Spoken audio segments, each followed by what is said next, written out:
Hi, I'm Harry Donahue, and welcome to Inside Golf, and welcome to the United States Golf Association Museum in Far Hills, New Jersey. The United States Golf Association Museum is home to the largest collection of golf artifacts and memorabilia in the world. Every year, thousands of people come here to see the Hall of Champions, to see the clubs that those champions used, and the outfits that they wore.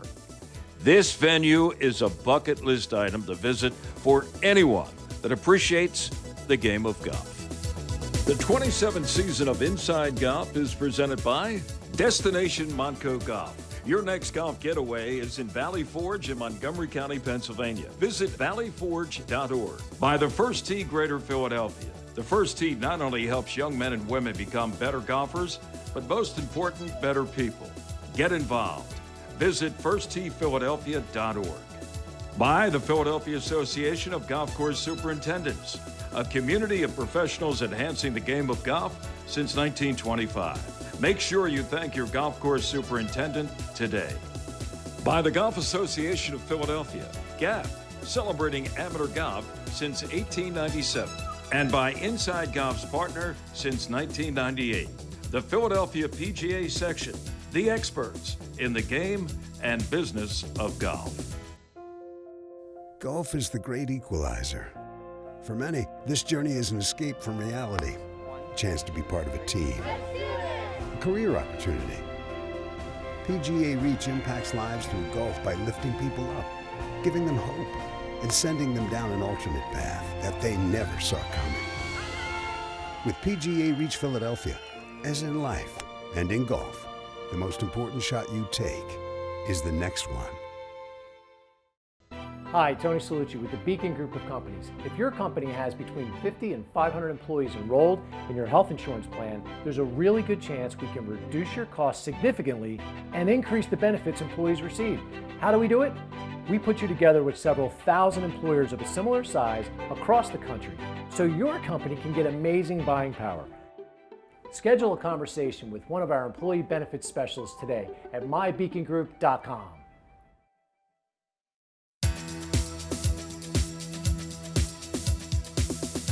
Welcome back to Inside Golf. The idea of a USGA museum dates back to the mid-30s. Its mission? To preserve and celebrate the history of golf. Within these walls is an unmatched collection of photographs, trophies, and personal artifacts. The USGA is the steward of the rich history of American golf. Let's take a look with our museum guide and museum director, Hilary Cronheim. Well, welcome to the Museum of the USGA, Far Hills, New Jersey, Liberty Corner, and with us, sort of serving as our tour guide, and we are really lucky to have the director of the USGA Museum, Hilary Cronheim. Hilary, first of all, thanks for taking time out to show us what goes on here. Thanks for coming. We're happy to have you. Well, why don't we start right here in the Hall of Champions, right? Tell me, what's the significance of this wing of the USGA Museum? So this is probably the jewel of our museum. We're in the Hall of Champions, which houses the original trophies for the 15 championships that the USGA hosts. It also has bronze plaques that feature the names of all of our USGA champions, going back to 1895, which you'll see right in front of you when we had the US Amateur, the US Open, and the Women's Amateur, all the way through to 2023. So everybody that's ever won a Correct. USGA event championship, their name is emblazoned on these walls. It is. That's amazing. Yes, and one of the fun parts of my job is when you have a champion come in here and they don't tell you who they are, and they sort of come and creep and will show their child their name. It's really neat. I think it's an interesting experience for champions to sort of see how they're memorialized in golf here. Interesting what you said about having a former champion come in here, maybe unannounced, right? Just a walk-up. Do you ever get a person who finished second once or twice and never got the opportunity to have their name emblazoned? Yeah, there? sure, absolutely. Or people who come in and remember, you know, I lost to Ryan Moore in the 2004 US Amateur all the time, because it's part of their shared experience, and it's sort of a bucket list, I think, if you're in golf. Absolutely. Let me ask you a general question. How many visitors in a typical year come here to the USGA Museum? So we get about 6,000 a year. from all over the country, mostly the Northeast, which is pretty, consistent. Tend to be busier in the summer months. I think when golf is top of mind, then we're top of mind, but also super popular over the holidays.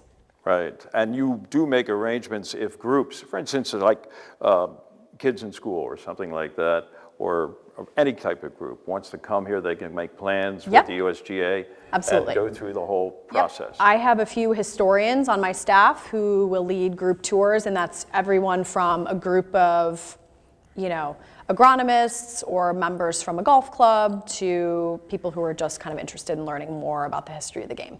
This building is historical. It dates back, late 19th century, early 20th century? 1919. Yes. And it was originally owned, the property here, by a very wealthy couple from the city of New York who used this facility well before its time as the USGA Museum as like a summer home, correct? Yep, the building was designed by John Russell Pope, who was a well-known architect, best known for the National Archives and the Lincoln Memorial in DC. This is one of his best preserved examples of domestic architecture. And it was a house until the USGA bought it in 1972. And we still maintain the quality of the home as you're walking through the main galleries and the staircase, which is actually a model for a floating staircase in Encyclopedia Britannica. So we get a lot of people who come who are really interested in just the architecture of the house. And that's what makes it fun to work here too, is you get sort of the character of the building with all of the conveniences of a modern museum. Well, this staircase that you referenced was built for the owners of the original property, designed by Mr. Pope. 1972 is when the USGA moved its headquarters here. Yep. Everybody was here. It wasn't a museum, it was everybody's office. It worked for the USGA. And gradually over time, things have expanded, right? Exactly. You would walk in the front door, which was actually the back part of the house, and there would be a receptionist there welcoming you. There was staff on the second floor and museum exhibits on the first and second floor. And yes, all of the golf administrators were based here in this building.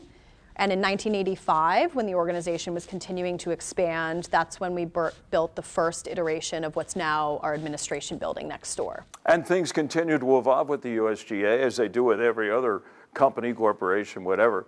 Now, a lot of the people who worked next door to the museum and the building you just described have been transferred down to new headquarters for the USGA, and that would be at Pinehurst. Pinehurst, yep.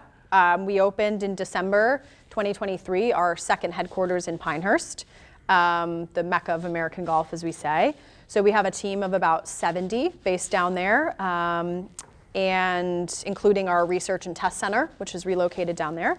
And then we're opening in May a new visitor experience called the USGA Experience and the new home for the World Golf Hall of Fame. Wow. Expansion. The USGA is certainly part of that. All right, stay with us. We're going to take a break, come back with Hilary, come back to the USGA Museum. And before we go, though, kind of tease us what we're going to see next. Maybe we'll take a look at one of your favorite parts of the museum. And I know that's a tough question because everything is a favorite part, but maybe we'll get inside Hilary's head and find out where she really likes to be when she comes here. That's next on Inside Golf. When you vacation in Montgomery County, PA, your money worries get a vacation too. Oh, you gotta get your value. Feel free to explore the soldiers' huts. Free? $4, that's it? Keep the lettuce coming, Diane. Parking is free! Hey, it's free! With so many affordable things in Montgomery County, go ahead, freak out.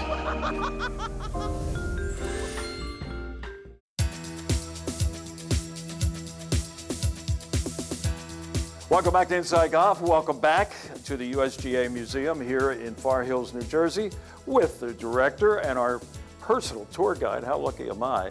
This is Hilary Cronheim. All right, Hilary, we left you kind of on the spot in our last segment when I teased about finding out what's your favorite part of this wonderful museum and facility at Far Hills. Well, the stage is yours. That's like asking me to choose which of my children I like the most. Right. I have to say my favorite part of the museum is where we're standing now, which is the chronological presentation of our galleries. So for a long time, we presented the museum in the context of equipment, so golf clubs and golf balls, which really wasn't very engaging if you're not a player. So now we present golf in the context of social, political, economic, and cultural history to really educate people about how golf is a sport that we all can relate to. So we start with sort of the early origins of the game, where people started playing golf and when, all the way up through, our most recent champions in 2023. Right. Now, from a historical context, I guess in the 1890s, it all began with American golf. When did the USGA actually come around? So the USGA was founded in 1894. Okay. And really was founded by 5-member clubs to write the rules of golf and conduct a national championship. At that time, there was no governing body. There were many competing parties sort of trying to claim the title of national champion. And that was really the initial goal of the USGA, and a function that we very much have today, of course, writing the rules and handicapping and conducting championships. Hilary, we're standing in front of a display of what happened in 1913 at the US Open at Brookline, when a young kid by the name of Francis Ouimet shocked the golf world and really put golf on the front page of newspapers, not only in this country, but probably everywhere, when he won the US Open. Tell us about this display. He did. So in each gallery, we have sort of a signature moment. And here we talk about Ouimet, who we call America's first golf hero. Francis Ouimet, who's a caddy at the country club. He grows up across the street from the club. And in 1913, he faces the 2 greatest champions at the time, Harry Vardon and Ted Ray, faces them in a playoff, and he wins. And this is an amazing moment because, as you said, it really puts golf on the front page for the first time. It's really an underdog story, sort of an any man's game, and golf really takes off after that point. We see the growth of the game worldwide. And we have some amazing artifacts related to that championship. And if there's sort of a time capsule of artifacts related to a US Open, so we have, this is the champion's medal that Ouimet won. That's the actual medal that correct. he won. Yep. How did it wind up here at the museum? Do you know the history there? So we get artifacts in a variety of ways. Sometimes it's donated by the champion itself or the club. In this case, we have the 3 balls and the scorecards from the playoff between Ouimet, Vardon, and Ray, which is amazing that these have survived. I was going to say, those balls look a little bit different than what you and I would be hitting today. But that's the actual scorecards, too. Correct. From that event Yes. in 1913. Correct. It's preserved, immaculately. Yes. That's vintage stuff, and it's perfect. And we also have the clubs, his putter and irons that he used in 1913 as well. How about that? I'm looking at this original medal from 1913 that Ouimet won. And if you look at the small print, it was made by the J.E. Caldwell and Company in Philadelphia, Pennsylvania. I'm sure that was the predecessor of Caldwell Banker. And there's the medal. Imagine that. Francis Ouimet probably had that dangling around his neck for a while. He probably did. At Brookline in Massachusetts. Fascinating. Well, here's a display, Early Stars of Women's Golf in the United States. And it goes way back virtually to the same time that the USGA was starting for men, right? Absolutely. We had our first championships in 1895, the U.S. Women's Amateur, which was the same year as the U.S. Open and the U.S. Amateur. And it's important for us in the museum to tell stories about women in the game, not only because I like to say we're a staff of all women, but because that story has not fully and accurately been told. So we're trying to educate our visitors about the fact that there really was a very active and steady stream of women's golf from the very beginning. And there are now, in this day and age, several golf associations just for women. But the initial one in the country goes way back when, to that 19th century. And where was it started? Philadelphia, Pennsylvania. Exactly. How about that? Let's take a close look at a couple of the women that are on display here. Actually, 2 of them are sisters. Do you know much about the Curtis sisters? Curtis sisters. You probably have heard of the Curtis Cup, which is an amateur championship between female amateurs in the U.S. and Great It's Britain sort of and like Ireland. the female version of the Walker Cup. Correct. Right. There you go. Named after Harriet and Margaret Curtis, who were 2 magnificent sort of Boston-based champions. but really a lot of amazing women in that period. Genevieve Hecker, Beatrix Hoyt, women who had a very important role in sort of forming the game for women. Women's fashion, whether it's golf or otherwise, certainly has changed. And we can look back at what it was like for the women when they were teeing it up back there in the 1890s and the early 20th century, huh? Things have gotten a lot different, haven't they? A little bit, yes. This whole museum is so much a part of the evolution of the game of golf and how things have changed. And one of the big changes was golf started off as an Olympic sport, back in the early 20th century, but it was only a short period of time. It was then on hiatus for like 100 years before it returned. Yep. We do have some artifacts, though, from those early Olympic appearances. We do. So we have a trophy from the 1900 sort of unofficial Olympics, which was neat. And then the earliest sort of sanctioned Olympic Games was in 1904. Those took place at Glen Echo Country Club in St. Louis. So we have a few tickets from those Olympics there. And then also fascinating, we have a medal from the 1908 Olympics. And golf ended up being canceled in that Olympics, but the medals were made anyway. After 1904, we don't see an official Olympic golf competition until 2016, which is amazing. And we'll see some this year in France, hopefully. This display deals with the clubs of champions, USGA champions, period 1895 to 1912. John Shippen, tell us about John. So 1896 at Shinnecock Hills, John Shippen not only becomes the first American-born golf professional, but the first African-American to compete in the US Open. And we have a club that was made and used by him, one of two that we know of. So really rare and quite exceptional. Donald Ross. Everybody knows Donald Ross as an architect, Exactly. but here he is as a player. Exactly. So here we have a club made and used by Donald Ross. He competed in several USGA championships. Also included in this display from the world of politics as well as golf, former president of the United States, William Howard Taft. Exactly. We have a large collection of memorabilia related to presidents. William Howard Taft was the first president to play golf. And we wrap up on this display with a Philadelphia native, the great Johnny McDermott. What's special about Johnny? So Philadelphia native Johnny McDermott is the first American-born winner of the US Open in 1911. At that point, the field had really been dominated by Scottish professionals. And I think, as I read the display, at the age of 19, he remains the youngest US Open champion, the great Johnny McDermott. There you go. Right, getting due homage here at the USGA Museum. We'll be back. More from the museum. Boy, what a tour this is. This could go on half a year here on Inside Golf. Hilary and I return in just a moment.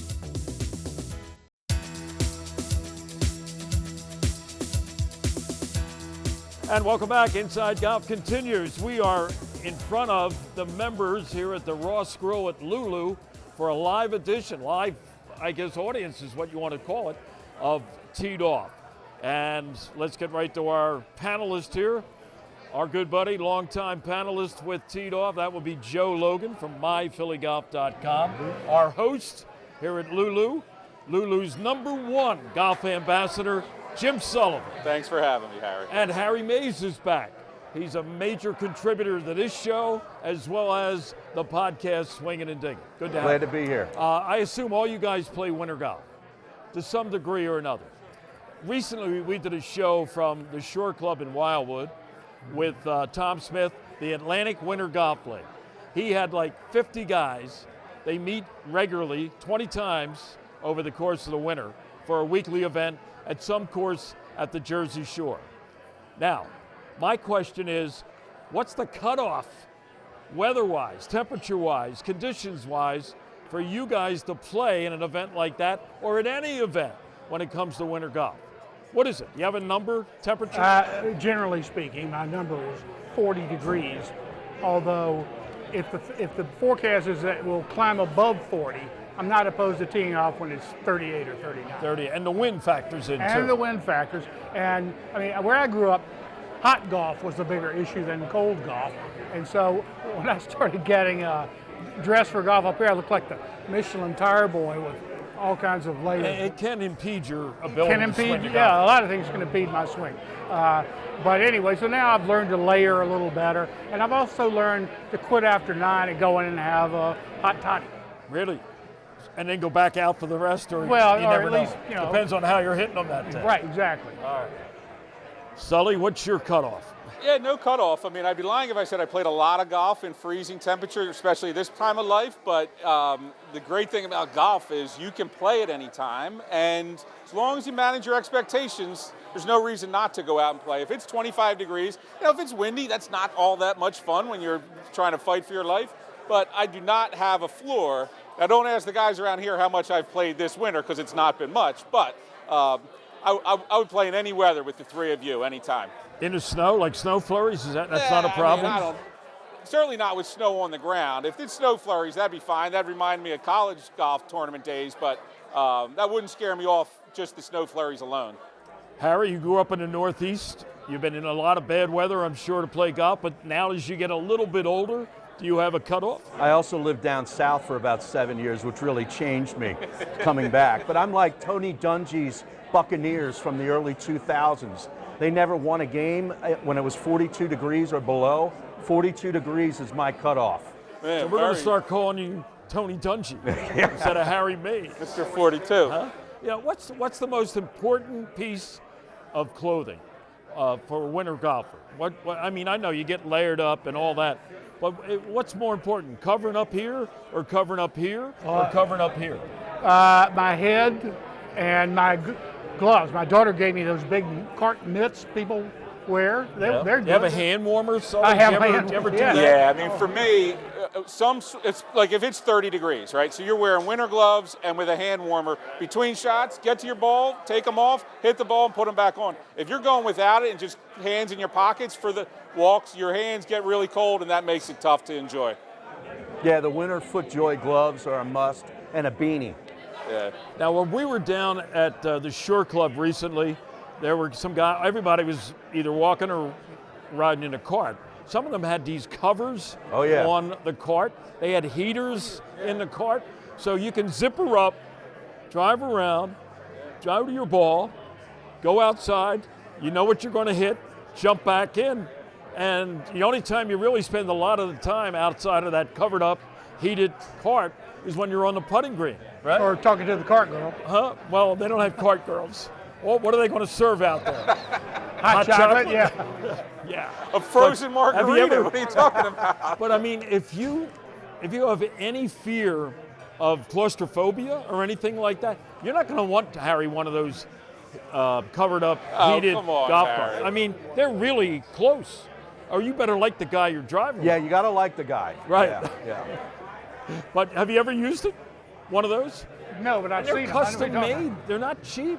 No, they're not. And they only fit certain, like Easy Go will have a different one than another type of golf cart manufacturer. But think about how many One size rounds. doesn't fit all. Think about how many rounds those guys are playing golf down there in 35, 40, 45 degree weather. That's a game changer for guys. There's guys that'll play 50 rounds between Thanksgiving and March 1st. Yeah, it's crazy. Did you ever hit a shot like I know this guy did, so I'm kind of stealing his thunder. Well, why don't you tell the story? You were at Talamore, right? Talamore, I think it was last year, maybe the year before, I think last year. Playing golf on one of these cold days, and on number 2, which has a pond, my second shot went out onto the pond, just like 25 feet out there, and I'm looking at it, taking a couple steps, and at some point thought better of it. And was it a brand new Pro V? Yes. So it was a $4 ball. And was it pretty well frozen, like at the edge? But you still didn't want to walk out there. You didn't like having you're playing with your buddy Jim Jack McMahon. Yeah, right. Didn't you say, "Hey Jack, get a rock and throw it out there"? No, he was going, "Go on out there, go on out there." It was encouraging. Would you have hit it? No way. No way. No way. What's the ruling? You take a drop, like the ball's in the hazard. It's in the penalty area, right? Yeah, you get it. Not a free drop. No free drop? No.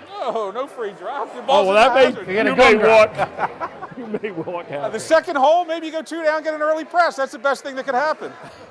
That's right. Don't get started on the presses. Gentlemen, thank you. Want to thank everybody at Lulu. Sully, take our thank yous what a party. back. to the man. Just tell him Harry Donahue's coming. Right, John Russ. Thank you, John, for having us up here for a little nighttime edition of Teed Off with the membership at Lulu. And we'll be right back. Designed by Donald Ross, Lulu Country Club is one of the premier private golf courses in Montgomery County. This classic 18-hole course boasts a new state-of-the-art clubhouse with many amenities for members to enjoy. Members are invited to play in events, tournaments, and enjoy guest privileges. For more information, contact membership at lulucc.com. The Golf Association of Philadelphia. Founded in 1897, GAP is the nation's oldest regional or state golf association. We serve amateur golf in Eastern PA, Southern New Jersey, and all of Delaware. GAP welcomes all golfers, junior or senior, male or female, public or private. Join the Golf Association of Philadelphia today. Our mission is always to preserve, protect, and promote the great game of golf. Before you tee it up, look us up. Visit gapgolf.org to find out more. Our thanks to the United States Golf Association and Museum Director Hilary Cronheim for giving us a tour and showing us what's on display at this fascinating venue in Far Hills, New Jersey. But wait, we'll be back next week to show you more. We hope that you can join us. I'm Harry Donahue. See you next week from the USGA Museum in Far Hills, New Jersey on Inside Golf.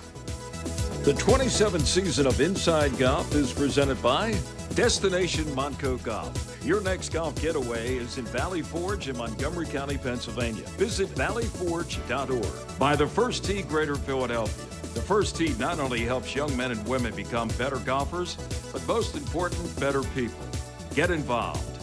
Visit firsttphiladelphia.org. By the Philadelphia Association of Golf Course Superintendents, a community of professionals enhancing the game of golf since 1925. Make sure you thank your golf course superintendent today. By the Golf Association of Philadelphia, GAP, celebrating amateur golf since 1897. And by Inside Golf's partner since 1998, the Philadelphia PGA section, the experts in the game and business of golf.